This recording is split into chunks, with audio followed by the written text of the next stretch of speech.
सारी संगत को जय गुरु जी।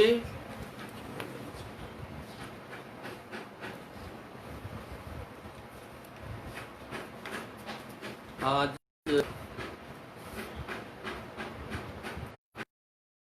फिर है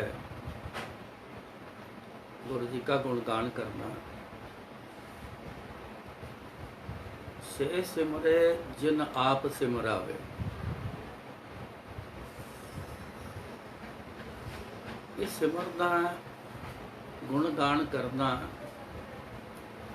ये सब गाएंगे तो होगा, अपनी मर्जी से नहीं होगा। लाख हम कोशिश कर लें गुरु जी का गुणगान करने की, लाख कोई कि इसका गुणगान ना हो, उसका हो, लाख कोशिश करे को रुकावट डाले, पर जिनके हाथ का खेल है वही करेंगे, वही करवाएंगे, ये उनकी मर्जी। गुरु जी मेरे पास आना, मेरे से बात करनी, मेरे को टच करना, मेरे से ब्लेसिंग ले जाना, ये आपके पिछले जन्मों के जो किए कर्म हैं, ये उसके बिहाव पर। जब मेरे पास आने के कर्म, आपके पिछले जन्मों के जो अच्छे कर्म हैं उनकी बात हो रही, उतने जब वो इकट्ठे हो जाएंगे तो मेरे पास आओ। और ज़्यादा अच्छे कर्म उतने लेवल पर इकट्ठे हो जाएंगे तो आप बात कर सकेंगे, ब्लेसिंग ले जाओगे। तो जब बहुत ज़्यादा अच्छे कर्म इकट्ठे हो जाएंगे तो गुरु जी के शरीर को आप टच करो। ये गुरु जी कहते थे, मेरे शरीर में फिर तुसी टच करो। उन्होंने गिनती भी बताई थी, कहते थोड़े थोड़े कर्म जेड़े चंगे इकट्ठे हो जान, ਉਹਦਾ टोटल 8 साल ਦਾ ਹੋਵੇ ਤਾਂ ਤੁਸੀਂ ਮੇਰੇ ਕੋਲ ਆ ਕੇ दर्शन कर सकते। बहुत बड़ी बात आगे कही, 72 साल के कर्म इकट्ठे हो जाएं थोड़े थोड़े करके तो मेरे बॉडी को आप टच करो। ये सब पिछले जन्मों का खेल है। कोई जीव हाय तौबा में पड़ा है, घनेरे दुख में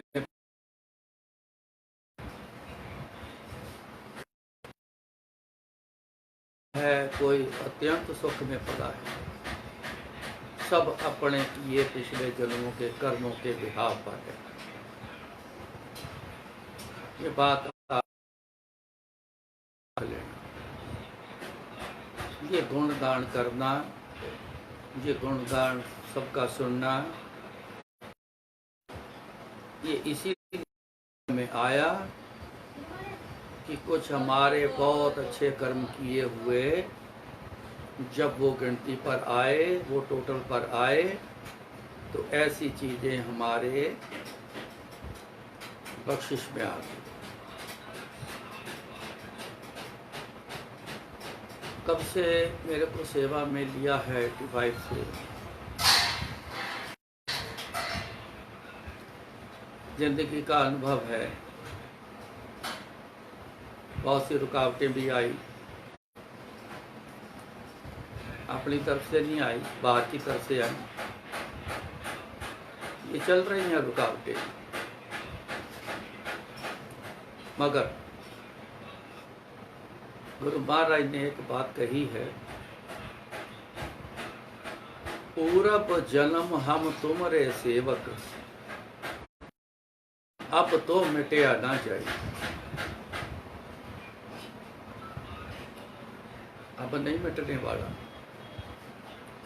ना कोई मिटाता है, ना को मिटा सकता है। क्यों? कि सब लिखा गया है। गुरु जी ने चूज किया है, जिस जिस को बोलने के लिए चूज किया है वो इंसान बोलता है, गुरु जी का गुणगान कहता है। ये उनका चुने हुए वो बड़े प्यारे सब सज्जन हैं जो उनका गुणगान करते। बहुत प्यारे लोग हैं गुरु जी के, बहुत हैं, अनेक हैं, गिनती नहीं है जो सुनते हैं।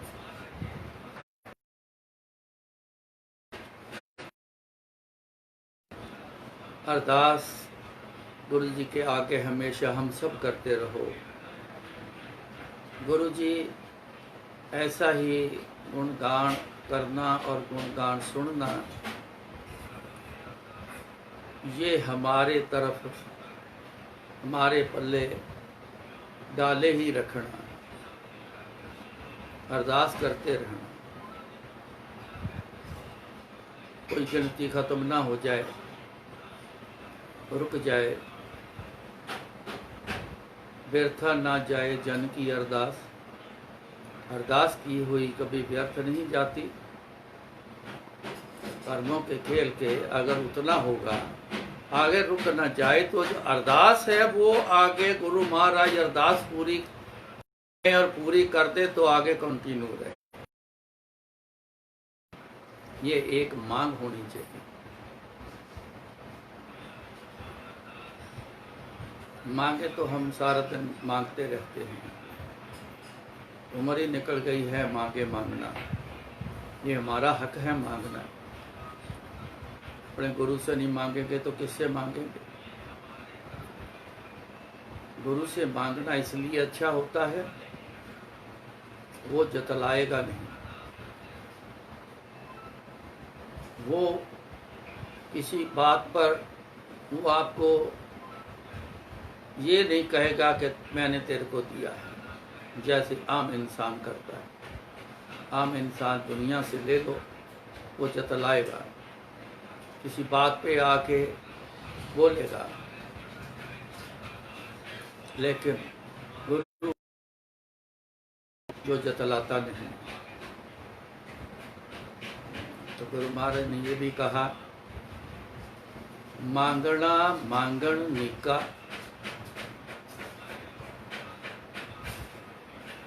वैसे तो कहते हैं मांगना जो है छोटी बात है, निका छोटा है, छोटी बात, बड़ी बात नहीं है। क्या करें, गृहस्थ जीवन में इंसान है, बहुत सी ज़रूरतें हैं, इन्हीं का दिया हुआ शरीर है जिसमें बहुत से इच्छा के कण बसा रखे हैं। मन दिया है, ये इच्छा से भरपूर ही रहता है, इच्छा प्रकट करता है, इंसान मांगता है। कहते मांगना तो वैसे बहुत छोटी बात है, बड़ी बात क्या है? अब ये मांगने में है। आगे कहते हैं, हर जस गुर ते मांगना, हरि का जस मांग लो, गुरु का जस मांग लो। सत्संग जिसको बोलते हैं कि हम सत्संग बोल रहे हैं, हम सत्संग सुन रहे हैं, ये उसका जस है। किसका जस है? गुरु जी का जस है। उनकी शोभा कर रहे हैं, उनकी तारीफ कर रहे हैं, इसको जस बोलते हैं। जस क्या है? जो गुरु जी ने किया है आज तक, जो करते रहेंगे, पर उपकार किया है, उसका ये जस है, उसका ये गुणगान है, ये है। तो हर जस गुरु के मांगना, अरदास करना हर वक्त करो। गुरु जी ये चीज़ हमारे पल्ले डाल के रखें, बोलते रहें आपका गुणगान, सुनते रहें आपका गुणगान, अरदास करते हैं। बिन भागा सत्संग न लभै, आप शब्द ये अक्सर सत्संग में लगते हैं, आप सुनते हो। बिन भागा सत्संग न लभै, बिन संगत मैल भरीजे जियो। दो बातें हैं इसमें। मैं ऐसे जिक्र इसलिए छेड़ता हूँ कि हमें जानकारी हो जाए कि जो सिस्टम है ये सत्संग का और जो नाता है हमारा गुरु जी के साथ, इसके बारे में थोड़ी जानकारी जरूर हो, तो फिर जो जो पड़ाव पर चलते जाओगे सत्संग में, गुरु जी की याद करने में, वो एकदम सारी चीज़ें समझ आएगी, तो फिर चलना हमारा एक मुकम्मल हो जाएगा। आगे ना चल लेंगे, हम कहाँ जा रहे हैं, रास्ते में क्या क्या देखते जा रहे हैं, समझ आ जाएगा। तो बिना भाग्य के अच्छे भाग्य की बात चल रही है। अच्छे भाग्य बहुत किए हैं, ये बड़े हमारे खुश नसीब हैं हम संगत सारी, जिसने इतने अच्छे कर्म किए हैं, जिनको हिस्से में ये सत्संग आ गए। बिन पाका सत्संग न लभै, लभै कहते मिल। अब बिन संगत मैल भरीजे जियो। जिस घर में संगत ना आती हो, दो चीजें, जिस घर में संगत ना आती हो, वाइब्रेशन की मैल चढ़ जाती है। संगत जब आए तो संगत को देख के बुरी वाइब्रेशन उस घर से दौड़ जाती, घर साफ हो जाता। ये शरीर भी घर है, इसके अंदर भी बहुत बुरी चीजें, बहुत से ऐसी वाइब्रेशन, बहुत से बुरे ख्याल हैं भरे पड़े। अब उनको भी निकालना, अंदर साफ करना। तो फिर बिन संगत मैल भरीजे, गुरु की संगत नहीं करी। ये एक गुरु की संगत है, जो अब गुरु जी की संगत करनी है, ये याद करने से उनकी संगत होगी। उनके कहे के मुताबिक चलोगे तो ये संगत होगी। उनके कहे मुताबिक चलेंगे, कर्म हमारे बहुत अच्छे होंगे, वो बुरे कर्म नहीं होंगे। उसमें याद करेंगे, अंदर से याद करोगे तो गुरु जी का एक संग होगा। गुरु जी अंदर प्रवेश करेंगे, अंदर की सब बुरी चीजें निकल जाएगी।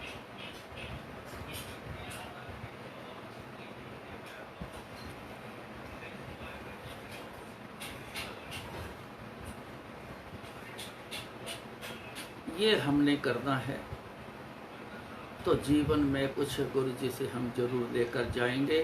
खाली आने जाने तक, खाली बातें करने तक न रह जाएं, हमें प्रैक्टिकल करना है, जरूर करें।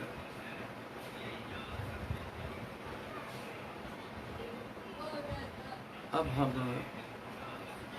गुरु जी के वो पल कुछ ऐसे हैं जो यादगार बन गए। हमारे कुछ ऐसे कल्याण किए, वैसे तो अनगिनत किए हैं हमारे परिवार के।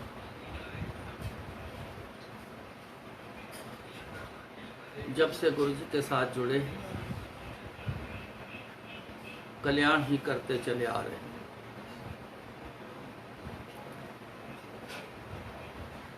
कुछ याद आती हैं बातें,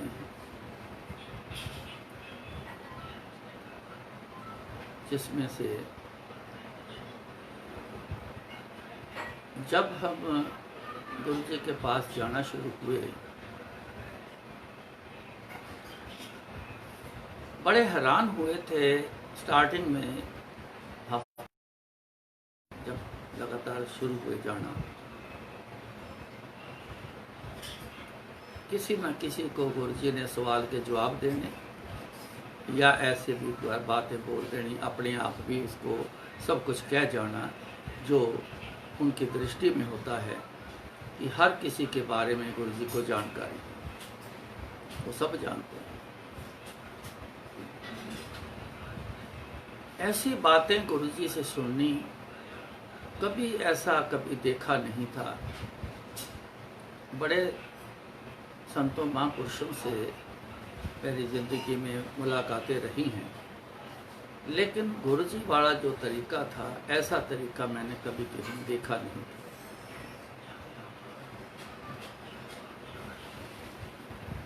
एक आर्मी के फैमिली आई बैठी थी,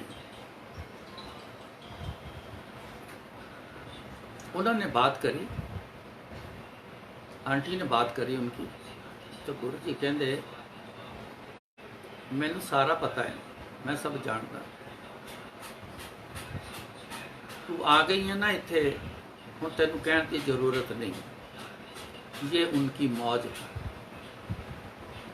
अब उसको बोला है कि हुण तैनू दसन की लोड़ नहीं है, तू आ गई है मेरे को, मैनू सब पता। ये उनकी मौज है। किसको बोल दिया है? तो किसको बोलते हैं? ज़्यादातर बोलना आओ किद्दां आए हो, किसी नूं कहना सेवा दसो, किसी नूं कहना की चाहिदा तैनूं, किसी नूं कहना की मंगण आया। मौज। अनेक उनके तरीके हैं, एक तरीका नहीं, ये बात जरूर समझना।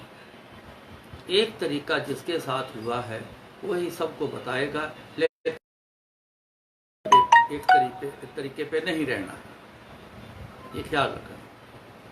अनेक तरीके हैं गुरु जी के पास। तो उसको बोला हम तू आ गई है ना, तो तेनू दसन की लोड़ नहीं। अब गुरु जी ना अपनी शनाख्त देते थे कि मैं सब कुछ जानता।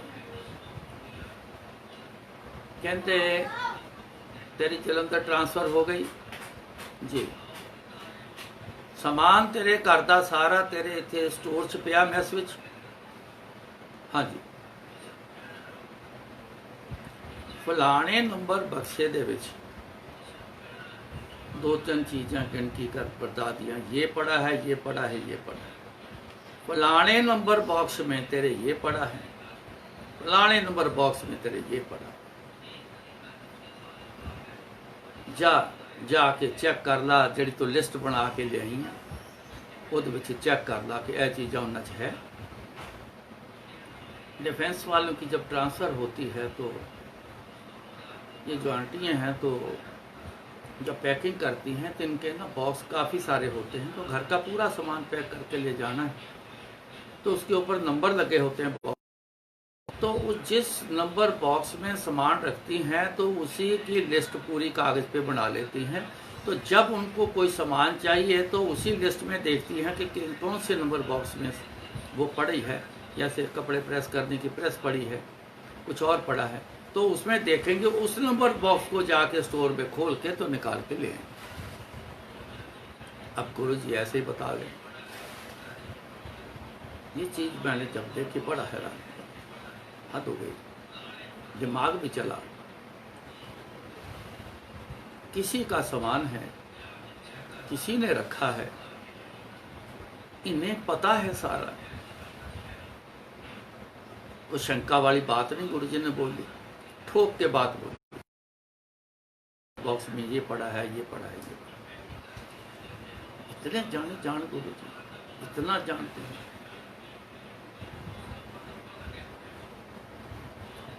ये शनाख्त इसलिए देते रहे उनको भी समझ आ जाए कि मैं सब जानता हूँ, और हमें बाकी लोगों को जैसे कोई सुनाएगा, जैसे अब सुना रहा हूँ, तो जो सुन रहे हैं उन सबको समझ आ जाए कि गुरु जी कितने जानी जान।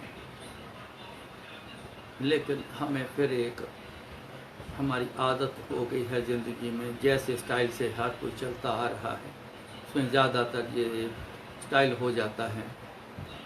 पता नहीं पता है कि नहीं, तो मैं गुरु जी को शायद बोल ही दूँ। बिन बोलियां सब कुछ जानदा, किस आगे कीजिए अरदास। ये भी आप सुनते हो शब्द हर सत्संग में।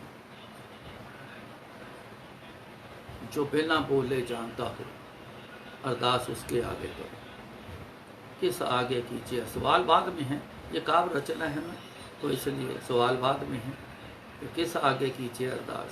तो जो आप पहले दिए, बिन बोले सब कुछ जान।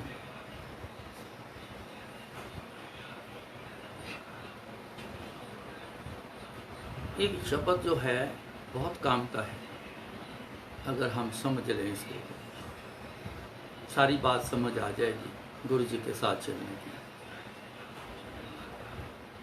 मैं थोड़ा सा शॉर्ट में आपको बता देता हूँ। बिन बोलियां सब कुछ जानता, किस आगे पीछे अरदास। बबीहा सगली धरती जे फिरे, उड़ चढ़े आकाश। सतगुरु मिलिया जल पाइए, चूखे चूके भूख प्यास। बबीहा एक ऐसा पंछी है जो पानी पीता है। परमात्मा ने पता नहीं क्या उसका खेल बना दिया, रच दिया कि उसके यहाँ गले में एक सुराख रखा है। तो जैसे वो पानी पीता है, चोंच से सुराख से पानी बाहर आ जाता है, पेट में नहीं जाता। अब उसको प्यास लगी है। चगली धरती जे फिरे, उड़ चढ़े आकाश। पानी देखने के लिए उड़ारी लगाता है, दूर दूर तक देखता है, पानी नहीं मिलता है। फिर उसको याद आती है कि पानी पीने से तो बाहर निकलता है, अब बरसात देखनी है।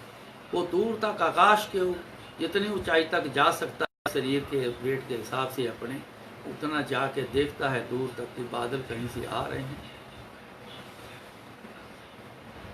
अब वो अरदास करता है, अरदास करता है, परमात्मा भेद बादल मेरे। कहते हैं कि 2 बूंद ही उसकी प्यास बुझा देती है।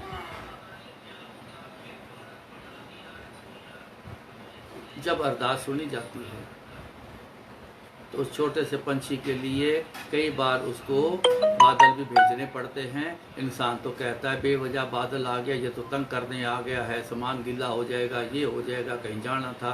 इंसान को अपनी पड़ी रहती है, लेकिन उसकी रचना की किसी को कोई जानकारी नहीं। ऐसा क्यों हो रहा है, ऐसा क्यों करता है? उसकी अरदास, बादल आ गए। इसका मतलब बादल आ गए, जो बरसात तो आनी है। इसका मतलब सतगुरु मिलिया जल पाइए, चूके भूख प्यास। अब सतगुरु मिल गया ना, मिलाप हो गया, अरदास हो गई, मिलाप हो गया, बादल आ गए, अब बरसा। तो वो उल्टा लेट जाता है जमीन,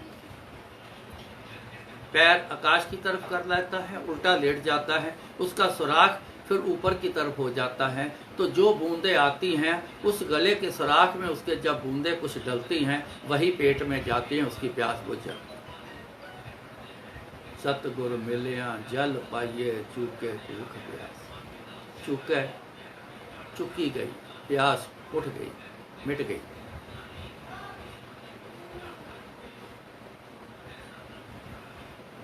ये जुड़ाव अपना गुरु जी के साथ चाहिए। ऐसा प्रैक्टिकल करने से होना है, ऐसे नहीं होना। उनको याद करो, उनके आगे अच्छी चीज़ें, ऊंची चीज़ें मांगने की अरदास करो। गुरु जी को मैं आखिर तक ये बात सुनता रहा कहते हुए, जैसे कोई हम लोग ना ऐसी कोई समझ आए, जब बात पूरी ना होए तो कई बार उदासी में बोल देते हैं ना। तो उदासी गुरु जी को कहा है कि कोई उदासी नहीं, लेकिन उनके बोलने की मैं समझाने के लिए एक आपको बोला है। सो तो गुरु जी को आखिर तक मैं ये बात सुनता रहा, कोई मेरे को चंगी चीज़ लैण वास्ते नहीं आया। चंगी चीज़ केड़ी? भगती, याद करना,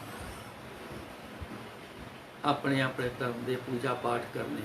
साफ गुरु जी बोलते थे,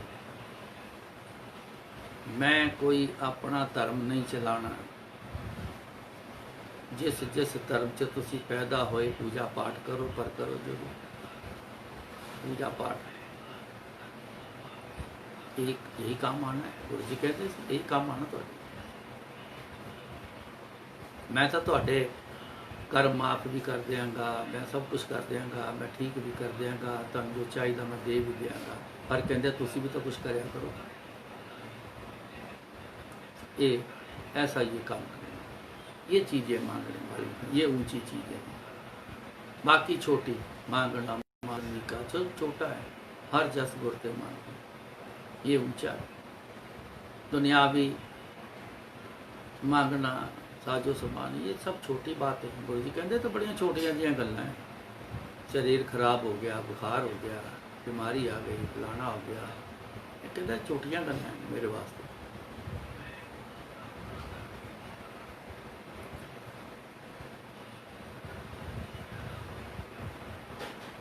जब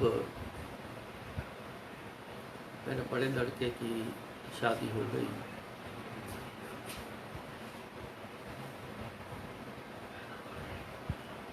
बाहर सेठ में बैठा हूँ, वहीं रह रहा था।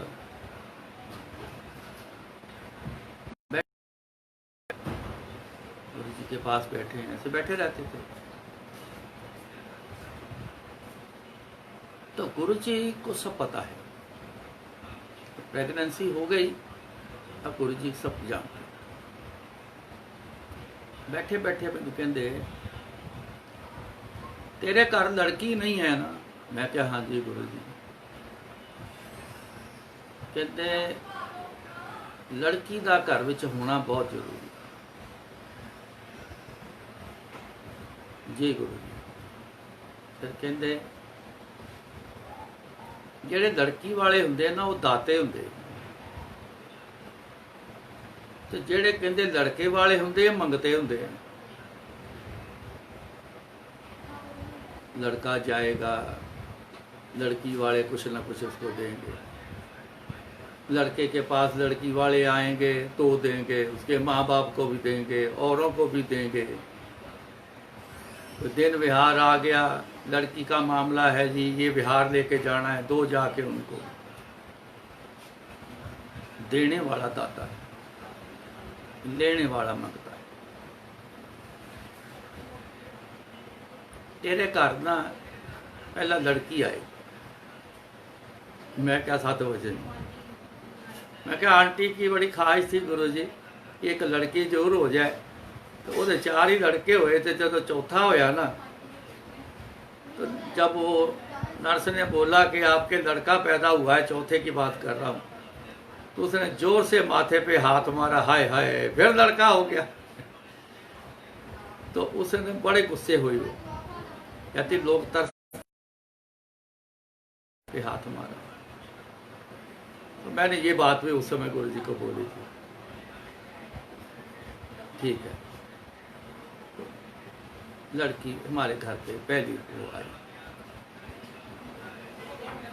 फिर वहीं बैठा हूँ, तो गुरु जी उसका नाम रख दो। तो गुरु जी मौज में बोलते हैं, P for Prakash, R for रघुवीर। प्रकाश मेरी आंटी का नाम, P for Prakash, R for रघुवीर। ना तो आगे बोले धीरे से, दादे दी चिमची। मेरी ही उससे अटैचमेंट है, मेरी भी उसी से, और किसी से अटैचमेंट उसकी नहीं है। सब पता है गुरु, ये सब जानते। देखो छोटी छोटी बातें जानते, बहुत बड़ी बात कर लो, एक छोटी बात चुन के भी कर लो, वैल्यू एक है गुरु जी के लिए। बड़ा काम कर दिया, ये नहीं कि बड़ा जोर लग गया, नहीं, छोटा काम किया कि जोर कम लगा होगा, गुरु जी का नहीं, उनकी एक नज़र ही काफ़ी है, वो एक समान है। इतनी छोटी छोटी बातें ज़रूर मैं देखता रहता हूँ।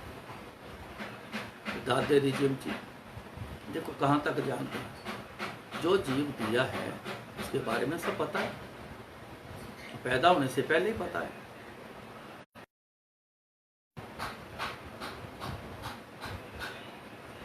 जब उसी बड़े लड़के के दूसरी बार प्रेगनेंसी हुई, मैं वहाँ बैठा था गुरु जी के पास, तो वो आया लड़का, मेरा लड़का बाबा जिसको नाम है, आया लाइन में लगा हुआ। तो जैसे थोड़ा सा आगे आया तो गुरु जी उसको देख रहे थे, तो आंख से आंख इनकी मिली ना, ऐसे मुंह को पटा देने लगे। तो स्माइल दे रहे हैं, उसको देख के मुंह को पटा दे रहे हैं।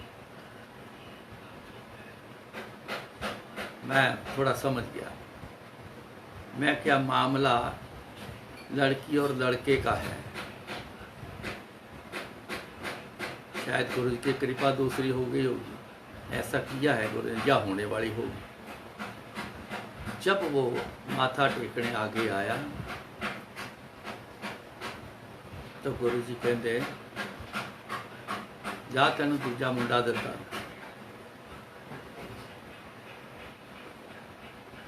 तो वो बताने ही आया था, अब पता है किस बात का नहीं पता, सब जानते हैं। अब उस पर मैं सर सुनाता हूँ। जब डिलीवरी का टाइम था तो मैं जलंधर आया था। समय पर उसको हॉस्पिटल जब लेके गए, हर इंसान कहता है डॉक्टर को, जी डॉक्टर साहब नॉर्मल डिलीवरी कराना है। उन्होंने को भी कहा, उन्होंने बोला जी हाँ ऐसा ही होगा, लेकिन पता नहीं क्या कोई कारण ऐसा बना कि नॉर्मल डिलीवरी ना हो सके। उसने बोला कि अब समय हमारे पास नहीं है, समय बहुत निकल गया है, सर्जेरियन करना पड़ेगा। हमने बोला जी आपको तो बात बोली थी, हमने बोला कि हाँ होगा नॉर्मल, तो अब क्या हो गया? कहते नहीं कुछ कारण बना है तो हम वो करने जा रहे हैं। जिनका हॉस्पिटल था मैं दौड़ा उनके पास, मैं डॉक्टर साहब वो नॉर्मल की बात कर रही थी, अब वो सर्जेरियन के लिए कह रहे हैं। डॉक्टर साहब एक मिनट बात तो करो उनसे, गायनी वाले डॉक्टर से बात करो। उन्होंने मोबाइल उठाया, उससे बात करी, उससे कुछ पूछा, उसने कुछ बताया, तो मेरे को इतना ही बोला अब टेंशन ना लो। मैं ऊपर गया तो बहू को रिकवरी रूम में ऐसे ही वापस फिर बाहर ले आए। तो वो ना कुछ अटपटा सा बोलने लग गई,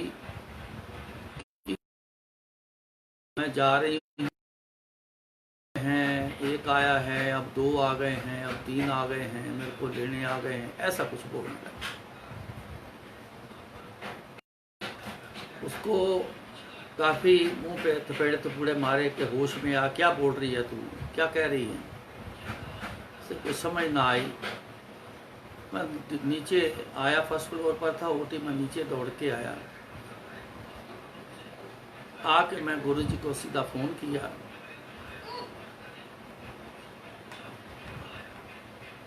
मैंने गुरुजी से कहा, गुरुजी ऐसे ऐसे बड़बड़ा रही है, तो नॉर्मल के लिए बोला था, उस सर्जेरियन के बोल रहे हैं, अब कुछ ऐसे बोली जा रही है गुरुजी, कुछ माहौल कुछ अच्छा सा नहीं लग रहा है।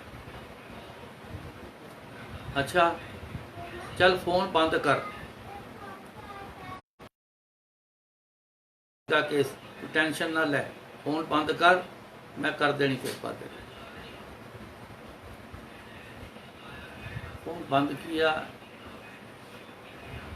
तो मैंने डॉक्टर से फिर कहा जिनका हॉस्पिटल था, तो उनको बोला कि थोड़ा मामला ठीक नहीं है, ज़रा आके देखो। कहते मैं आता हूँ। थोड़ी देर में वही डॉक्टर दौड़ता हुआ रैंप से चढ़ के ऊपर फर्स्ट फ्लोर पे आया तो हम थोड़ा सा डर भी गए कि ये क्यों दौड़ने वाला, बहुत आराम से चलने वाले डॉक्टर, बहुत सियाने डॉक्टर, बहुत बड़े सर्जन हैं, तो एकदम से हुआ तो आते ही उसने जोर से ऐसे हाथ मारा कि पेशेंट को लाओ अंदर। पंजाबी जी बोले लियाओ पेशेंट अंदर। उनको फटाफट स्ट्रेचर पे डाला, उसको ले गए अंदर।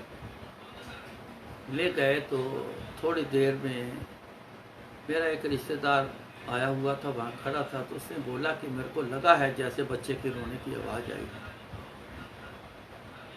और मैंने नहीं सुना है, अगर आई है चलो अच्छा है। एक नर्स दौड़ के बाहर को आई, नीचे दौड़ के गई, डर गए क्या हो गया, ये दौड़ के क्यों गई। सिलेंडर ऑक्सीजन का लेके दौड़ के ऊपर आई तो फिर और डर गए कि क्या हो गया ये। एक और नर्स दूसरी बाहर को आई तो मैंने उसको हाथ ही पकड़ लिया। मैं पहले ये बता के अंदर सब ठीक है। हाँ सब ठीक है। मैं कहा बच्चा की माँ ठीक है? कहती हाँ बिल्कुल ठीक है, मेरे को इंजेक्शन लाने दो, मेरे को छोड़ो।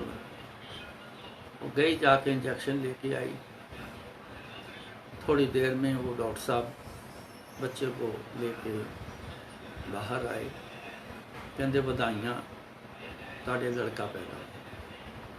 मैं डॉक्टर साहब पहले ये बताओ कि लड़के की माँ ठीक है? कहते हाँ ठीक है। मैं फिर गया नीचे, जाके फ़ोन किया। तो डीजे अंकल उस समय कैसेट सीडी लगाना ये भी मेरी सेवा होती थी। करीबन काफ़ी सेवा पे मैं शुरू से ही रहता था, तकरीबन टोटल। तो जब भी जाना तो डीजे अंकल को कहना आप देख लेना थोड़ा। मैंने उनको फ़ोन किया। पहला फ़ोन मैंने वीपी को किया था, और दूसरी बार फ़ोन जो किया तो उनको किया। तो उन्होंने मेरा फ़ोन उठाया तो बोले, कहते लड़का पैदा हुआ है? मैं क्या हाँ जी। कहते जी 7:10 पे हुआ है? मैं क्या हाँ जी। तो मैंने कहा अरे तू बाबा का बन गया, तेरे को कैसे पता? कहते कि गुरुजी ना जब पहला फ़ोन आया तो मैं आ चुका था अंदर, तो तब से गुरुजी ना अंदर ही ऐसे ना टहल रहे थे। जब उन्होंने हाथ मार के ऐसे बोला हो गया कल्याण, तो मैंने टाइम देखा तो 7:10 था। तो मैं समझ गया कि बच्चा डिलीवर हो गया। मैं क्या हाँ गुरुजी से बात करा, हो गई नॉर्मल डिलीवरी? हाँ जी गुरुजी ताड़ी कृपा हो गई, लड़का पैदा हो गया तेरे? हाँ जी बहुत चंगा गुरुजी, थोड़ी बड़ी मेहरबानी हो गई। जब मैं वापस आया गुरुजी के पास, तो फिर मैंने फिर गुरुजी से कहा गुरुजी पहले बच्ची का नाम भी तुसी रखिया सी, ते एदा भी हुण तुसी नाम रख दिओ जयवदा। तो गुरुजी कहंदे ये बड़ियां मेरा नाल होया, इहदा नाम रख दे मेहरबान सिंह। तो उस बच्चे का नाम मेहरबान सिंह। उसका चाइल्ड स्पेशलिस्ट है, वो बड़ा खुश होता है उसको उसका नाम जब स्लिप जाती है उसको देख के।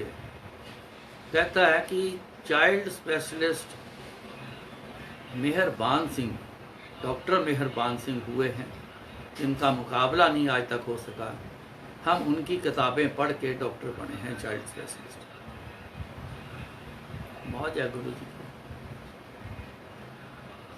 क्या किसी को बना दें, क्या किस पे कृपा कर दें। हमारे से छुपी होती हैं बातें, लेकिन वो कब किसके लिए वो क्या कर गए ये गुरुजी जानते हैं। बताया करते थे गुरुजी कई बार, किसी की बात बताना ऐसे बता दिया करते थे। ਉਹਨੂੰ नहीं पता, वो मैनू नहीं जानता, मेरी नज़र च आया सी, मैं ਉਹਦਾ फलाना काम कर दिता। इस तरह सो वो सब कुछ जानते हैं, उनको सब कुछ पता है, हर बारे में पता है, मगर क्या करें, ये भी गुरु जी की बनाई रीत है, ये भी परमात्मा के घर की बनी रीत है। तब तक आप बोलोगे नहीं, आप कहोगे नहीं, आप मांगोगे नहीं, मिलता नहीं जिस पर, तो बिना मांगे ही, बिना उसको पता है कि नहीं, वो आया भी नहीं, ये गुरु जी की मौज है। फिर तो बहुत बार हमने ऐसे देखा है कि गुरु जी किस पे कृपा कर देते, ये उनकी मौज है। मगर सब पर ऐसा नहीं है, सबके लिए यही है, जो चाहिए वो मांगो, जो चाहिए अरदास करो, ये हमारा काम है, पूरी करना गुरु जी का काम है। मैं हर सत्संग में ये बात जरूर कहता हूँ, कुछ भी मांगो, लेकिन उसके साथ में एक लफ्ज़ ये जरूर बोल दिया करो कि गुरु जी सुखदाई चाहिए, ये जरूर बोल दिया।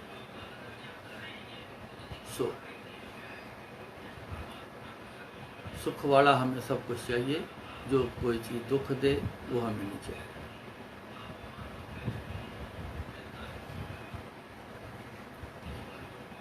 हमारे परिवार में गुरु जी की कृपा से 7 पोते पोतियाँ पैदा हुए हैं, जिनमें एक और सत्संग है बच्चे का। मेरा तीसरे नंबर का जो लड़का है, शादी थोड़ी लेट हुई, किसी ज्योतिषी ने किसी लड़की वाले को बातचीत उस समय किसी से हुई थी, शादी की चली थी, तो ज्योतिषी ने उनको बता दिया कि जिस लड़के के बारे में आप पूछने आए हो अपनी लड़की के रिश्ते के लिए, वो लड़का हाई डिग्री का मंगलिक है, लड़की आपकी नॉन मंगलिक है, यहाँ रिश्ता ना करना। मगर गुरुजी के सिस्टम में ऐसे वहम भरम ये नहीं चलते, नोट कर लेना। हम बहुत से लोग आज भी पता नहीं है ना, गुरुजी के बारे में जानकारी नहीं आई, तो हम उसी भ्रम में ही आज भी जी रहे हैं, वो बातों को लेके आज भी चल रहे हैं जो किसी काम की नहीं। वो कई बार रुकावटें बन गई, कई बार उसने हमारे रास्ते ऐसे बदल दिए को जो गलत की तरफ चले। लेकिन गुरु जी कहते सी ये गल्लां किसी काम दियां नहीं, कर्म कहते काम आंदे ने, यह गल्लां काम नहीं आंदियां। तो उसने ये बात बोल दी कि हम यहाँ रिश्ता नहीं करेंगे आपके लड़के के साथ, मगर ऐसे ब्रदरली आपको बता दें कि 29 साल की उम्र से पहले पहले लड़के की शादी कर देना, नहीं तो 49 ईयर के बाद जाके लगन मिलना है इसकी शादी में।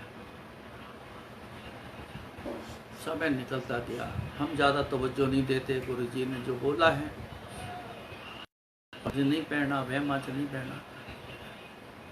समय निकल गया, 29 साल आ गया, जाने को आ गया, आंटी को याद आना, कहना कहीं ऐसा ही ना हो जाए, कहीं ऐसा ही ना हो जाए, कुछ करो देखो। मैं कहा करना गुरुजी ने, पहले भी सब कुछ गुरुजी ने किया है, हम तो नहीं कुछ कर सके थे।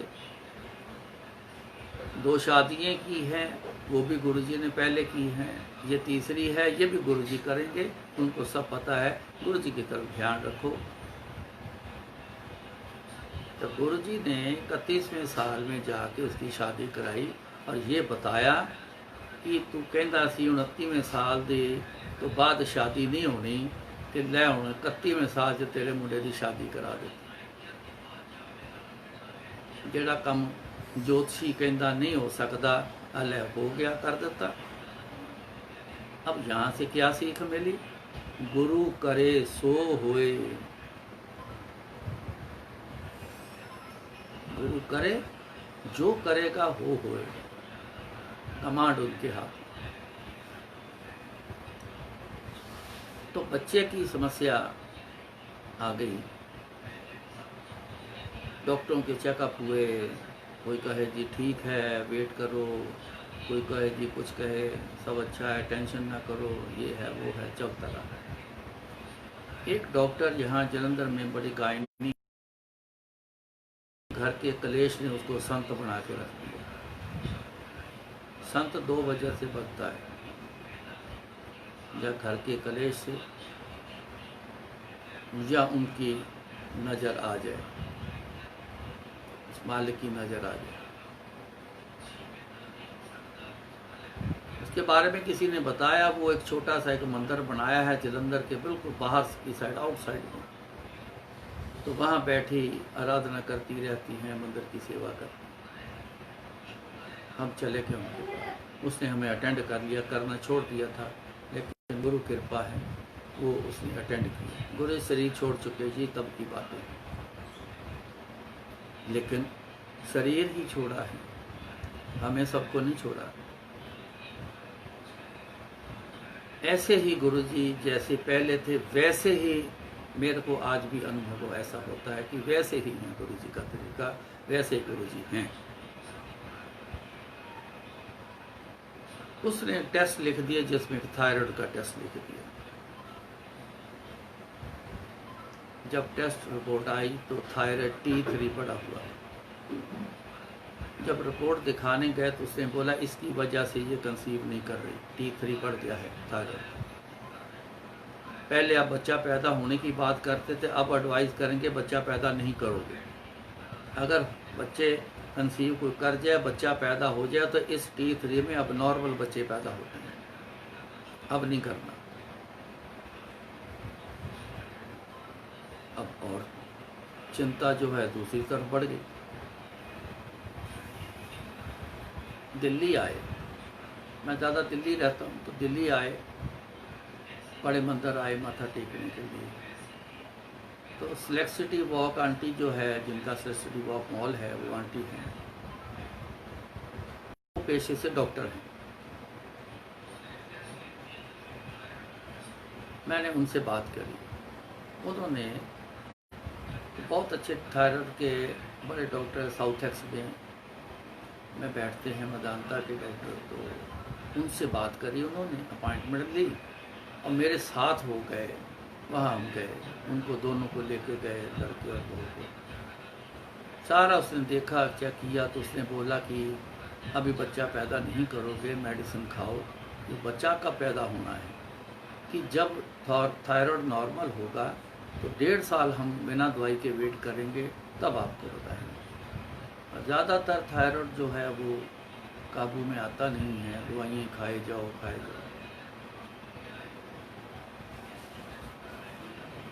जिस आगे जोर ना चले तिस आगे कीजिए अरदास। जिस काम के आगे जोर ना चले तो अपने मालिक के आगे अरदास। इन्होंने अरदास करी, मंदिर गए, दिन के टाइम बंद होता था, तो ऐसे ही चले गए। क्योंकि मंदिर बढ़ने के समय पे भी ये बच्चे मेरे को मिलने आते थे, उस समय थोड़े छोटे थे, तो आना इन्होंने, तो वहाँ खेलते रहना। वहाँ के पुराने लोग जानते थे, बच्चों को पहचानते थे। आ गए उसके ख्याल से। मैं कहा बंद होता है, अगर ना खुला होगा तो बाहर से माथा टेक के आ जाना। लेकिन गेट, छोटा गेट खुला था, तब कोई अंदर सज्जन खड़े थे, तो उन्होंने बोला कि अंदर चले गए, तो कहने लगे सेवा करोगे? कहते जी हाँ जी। बहू को बोला कि तू समाधि की झाड़ू और पोछा कर दे, और लड़के को बोला तू सारे शीशे साफ कर दे समाधि वाले। ये दोनों सेवा करने लग गए। शीशे साफ करते करते उसने अपनी वाइफ को देखा, उसको ऐसा, वो बैठी थी, तो उसको ऐसा लगा जैसे मैं गोद में ना कोई बच्चा लेके बैठी हूँ। ये दौड़ के आया कि किसका बच्चा उठा के गोदी में डाला। उसमें अंदर कोई आ ही नहीं रहा था, तो उसने देखा तो उसके पास कोई बच्चा ही नहीं है। अरदास करके वहाँ से आ गए, गुरु जी दर्शनों के लिए जब मर्जी हमें यहाँ बुलाना मंदिर में, और लेकिन ऐसे कामों के लिए हमें मत बुलाना कि आके मांगते रहे। इन्होंने बोला जी हम वापस जा रहे हैं कल सुबह। मैंने बोला कि उसने बुलाया है आपको, एक टेस्ट जो दिया है उसकी रिपोर्ट दिखानी है, तो वो करके चले जाना। कहते हमें कोई टेस्ट वेस्ट नहीं चाहिए। दोनों कहने लगे कि हमने गुरुजी के आगे जो बात करनी थी कर ली है, अब हम जलंधर घर वापस जा रहे हैं। हम सुबह की ट्रेन नहीं भी बुकिंग हुई तो मैं से चले गए, ये अगले दिन चले गए। मैं जब आप चक्कर लगाने जलंधर आया तो आपस में बहू में चल रही है थोड़ी खुसर खुसर। उन्होंने स्टिक लेके आए, प्रेगनेंसी टेस्ट किया तो पॉजिटिव हो गया। मेरे तक जब बात पहुंची तो मैं भी एकदम चिंतित हो गया कि जो काम नहीं चाहिए था वो हो गया, अब क्या करें। ये किसी के पास की बातें नहीं है।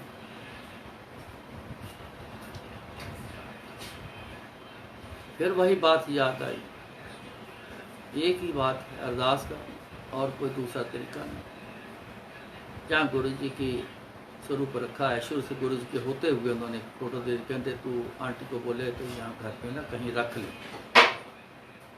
तो वहीं आज भी वहीं पे ही है। तो मैंने गया वहाँ जाके अरदास करी, गुरु जी अगर आपका दिया बच्चा है तो हमें कोई टेंशन नहीं। अगर दुनियावी खेल है तो हम कोई ऐसा इलीगल काम नहीं करेंगे जो कानून इजाज़त ना दे, फिर जो करना है आप ही करना।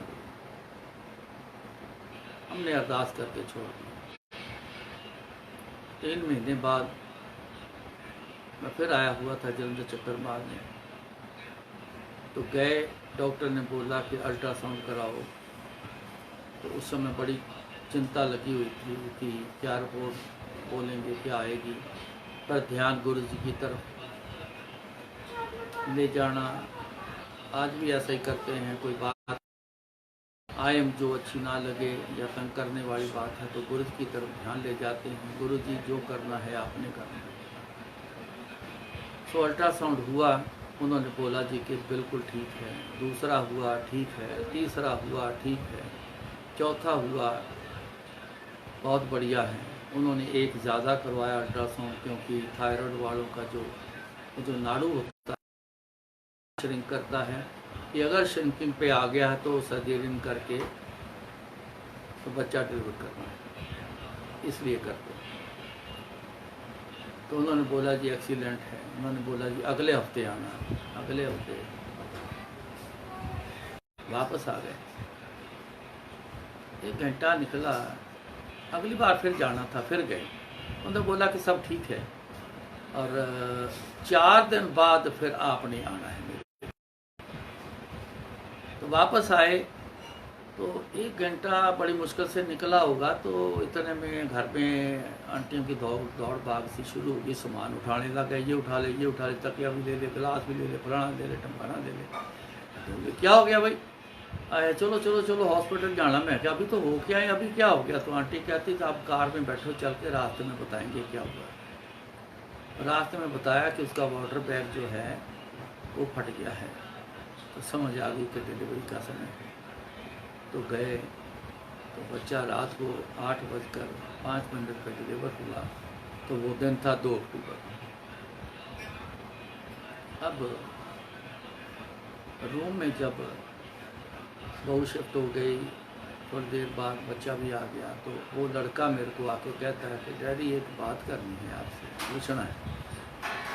कहता कुछ 6-7 महीने पहले गुरुजी मेरे सपने में आए थे और आके मेरे को कह गए तेरे भागा में औलाद नहीं है, जेड़ा मुंडा तेरी मां नू देना सी वो तैनू दिता। ये गल ना किसी नू दसी, ना घर दसी, ना बाहर दसी। तो मैं चुप रहा। अज ये लड़का होया पैदा तो मैं थोड़े नाल गल करने से कुछ देर बाद 2 साल निकल गए। तो मौज में आके गुरु जी बोलने लग गए,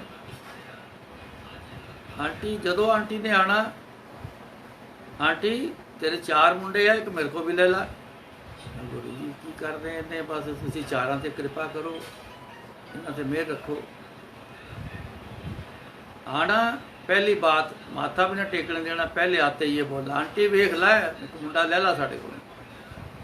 इतनी बार बोला, 3 बार बोला तो इसने हाथ जोड़ दिए। मैंने कहा हो सकता है हमारी काया पलट उस बच्चे से हो, मेरे हिसाब से तेरे को मना नहीं करना चाहिए। कहती आपको तो पता है वो मेरे ऑपरेशन हुआ है, फैमिली प्लानिंग वाले जो होते थे ना उस समय, वो हुआ है तो मैं तो बच्चा ही नहीं पैदा कर सकती। मैं ठीक है, अगर कल गुरुजी बोलेंगे तो फिर ये बात बोल देना, ये अगर दिमाग में आए तो। अगले दिन आए तो फिर गुरुजी बोले तो फिर कहते गुरुजी तुम तो जाने मैं तो बच्चा नहीं पैदा कर सकती। तो गुरुजी बोले बड़ा सीरियसली बोले, कहते आंटी तू एक बार हाँ कर, इसे पोजीशन में तेरे लड़का ना होया तो जो मर्जी कह। इसने फिर हाथ जोड़ दिए, नहीं गुरुजी चारों तक कृपा रखो। फिर गुरु ने कहना बंद कर दिया। वो लड़का जो हमें देना था तो वो 24 साल बाद तो वो लड़का मेरे लड़के को बोल के दिया कि जेड़ा लड़का तेरी मां नूं देना सी वो तेनूं दिता,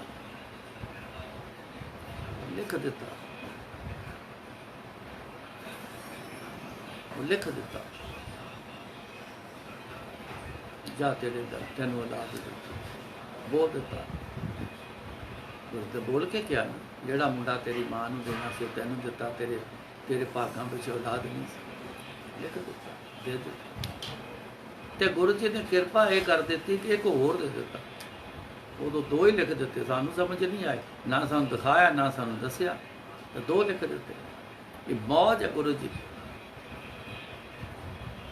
ताई तो असी सारी उम्र गुरु जी देख के हमेशा कहने गुरु जी मौज वाले, ये मौज वाले। मौज आ जाए नरक की जगह स्वर्ग दे देंगे, मौज आ जाए जिहड़ी चीज़ भागां च नहीं है वो तुहानूं दे देंगे। मौज आ जाए आपको बोलने की ज़रूरत नहीं है, वो अपने आप ही बोल के दे। मौज आ जाए तो सब कुछ कर। मौज में लाना पड़ता है संगत जी, इस बात का खास ख्याल रखें। गुरुओं को मौज में लाना पड़ता है, नहीं तो पता कोई नहीं कब मौज में आएंगे। जितने भगत हुए हैं, जिन्होंने सब कुछ प्राप्त किया है, उन्होंने अपने परमात्मा को, अपने गुरु को तो मौज में ही लाने की कोशिश में रहे। किसी ने नाच कर मौज में लाए, कोई भक्ति करके मौज में लाया, कोई किस तरीके से मौज में लाया। मौज में अपने गुरु को जब लेके आए तो गुरु तब बोलता है वो पीछा ही रहते। बच्चे छोटे छोटे इनके अभी भी जिनके हैं वो भी देखो ध्यान से, वो बच्चे जो है ना गोदी में लेटे लेटे वो माँ को छेड़छाड़ करेंगे, कभी मुँह पे हाथ लगाएगा, कभी कुछ करेगा, कभी कैसी स्माइल देगा, कभी कैसी आवाज़ें निकालेगा। वो ऐसा खेल खेलते हैं बच्चे कि माँ देख के खुश हो जाती है, उसको गले से लगा लेती। बोला तो कुछ नहीं, ये तो कुछ नहीं, बस माँ को मौज में बच्चे भी लाते। तो कई बार जब बड़े हो जाते बच्चे तो बच्चे ऐसे खेल करते हैं जब माँ से तो करते हैं, तो फिर माँ बोलती बोल की चाहिए जाते हैं, मैं तेने बना के दिया, मैं तेने करके दिया, आ तेन मैं टॉय लेके दिया, मौज में चाह सब कुछ कर मौज में लाना पड़ता है। तो गुरु जी को मौज में लाओ, ये आपका काम है। गुरु जी मौज में आके एक मांगा है, पता नहीं कितने दे देंगे, कितना दे देंगे, ये उनका काम है। आज इतना, कल बजे फिर आपसे कल गुरु जी का